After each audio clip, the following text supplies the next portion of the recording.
తిరుమలలో భక్తుల రద్దీ పెరిగింది. శ్రీవారి దర్శనానికి 18 గంటల సమయం పడుతుంది. సర్వదర్శనం కంపార్ట్మెంట్లో నుండి నారాయణగిరి షెడ్ల వరకు భక్తులు వేచి ఉన్నారు. నిన్న స్వామివారిని 60,782 మంది దర్శించుకున్నారు.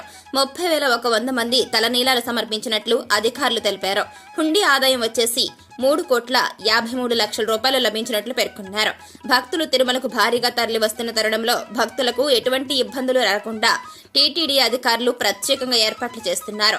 ఇకపోతే వైకుంఠ క్యూ కాంప్లెక్స్ లోని కంపార్ట్మెంట్లన్నీ నిండిపోయాయి. దీంతో భక్తులు క్యూ లైన్లో వేచి ఉన్నారు. టోకెన్ లేని భక్తులకు సర్వదర్శనానికి 18 గంటల సమయం పడుతుందని టీటీడీ అధికారులు వివరించారు. మరొక వైపు చూసుకుంటే తిరుమలలో వైసీపీ హయాంలో జరిగిన పనులపైన ప్రభుత్వం విజిలెన్స్ విచారణకు ఆదేశించింది. ఆర్జిత సేవ, వీఐపీ బ్రేక్ టికెట్ల కేటాయింపు, శ్రీవాణి సేవ టికెట్ల ద్వారా వచ్చిన నిధుల వినియోగం, టెండర్లు, గదుల ఆధునీకరణ, అదేవిధంగా అగరబత్తీల తయారీ వంటి అంశాలపైన అధికారులు ఫోకస్ చేస్తున్నారు. శ్రీవాణి ట్రస్టు నిధులు పక్కదారి పట్టాయనే ఆరోపణలపైన ప్రత్యేక దృష్టి సారించనున్నారు. అన్నదానం, లడ్డు తయారీ విధానాన్ని పరిశీలించనున్నారు అధికారులు.